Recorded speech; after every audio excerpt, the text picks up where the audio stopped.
వేదికను అలంకరించిన మంత్రులు, ఎంపీలు, ఎమ్మెల్సీలు, ఎమ్మెల్యేలు, వివిధ పదవుల్లో ఉన్న నాయకులకి, వేదిక ముందున్న జన సైనికులు, వీర మహిళలందరికీ పేరు పేరున నా ఉదయపూర్వక నమస్కారాలు. 11 సంవత్సరాలు పూర్తి చేసుకుని 12వ సంవత్సరంలోకి అడుగుపెట్టిన జనసేన కుటుంబ సభ్యులందరికీ కూడా ఆవిర్భావ దినోత్సవ శుభాకాంక్షలు తెలియజేస్తూ, ఒక వ్యక్తి రెక్కల కష్టంతో, ఒక వ్యక్తి మీద ఉన్న నమ్మకంతో ఈరోజు మేమంతా గెలిచి ఇక్కడ కూర్చున్నాం. ఓవర్ నైట్ ఇది మనకు రాలేదండి. పవన్ కళ్యాణ్ గారు పోరాటాలు, ప్రజల పట్ల, ప్రజల అవసరాల పట్ల ప్రతి ఇంటిలో ఒక కొడుకులాగా వారు నిలబడి చేసిన పోరాటాలు పవన్ కళ్యాణ్ గారికి మీరు తోడుండి నడిపించిన దానికే ఈ రోజున మేము ఇక్కడ కూర్చున్నాం. 21కి 21 గెలిచామని చెప్పి అది మా గొప్పతనం అని మేము అనుకుంటే అది చాలా తప్పవుద్ది. ఇది పవన్ కళ్యాణ్ గారు ఈరోజు మేమంతా గెలిచి ఇక్కడ కూర్చున్నాం.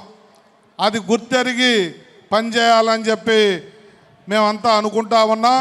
మరొక విషయం, 12 సంవత్సరాలు పూర్తయిన తర్వాత అధికారంలోకి వచ్చిన 9 మాసాల్లో ఈ రాష్ట్ర ప్రభుత్వ ప్రతిష్ట పెంచడంతో పాటు 9 నెలల కాలంలో అనేక సమస్యల మీద గతంలో ప్రతిపక్షంలో ఉన్నప్పుడు కూడా ఎలా స్పందించారో, ప్రజల అవసరాల పట్ల అధికారంలో ఉన్నా కూడా అలా స్పందించిన వ్యక్తి మన నాయకుడు పవన్ కళ్యాణ్ గారు.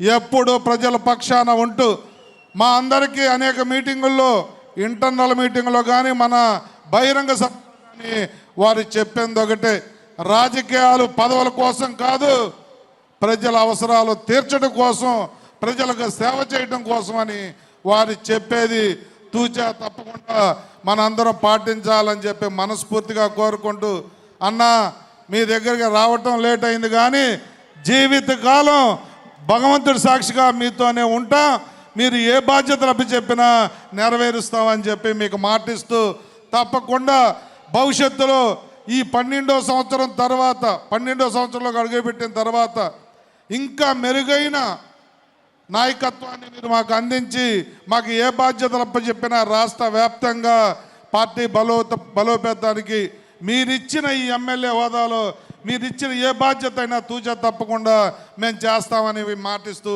సెలవు తీసుకుంటున్నాం అన్నయ్య.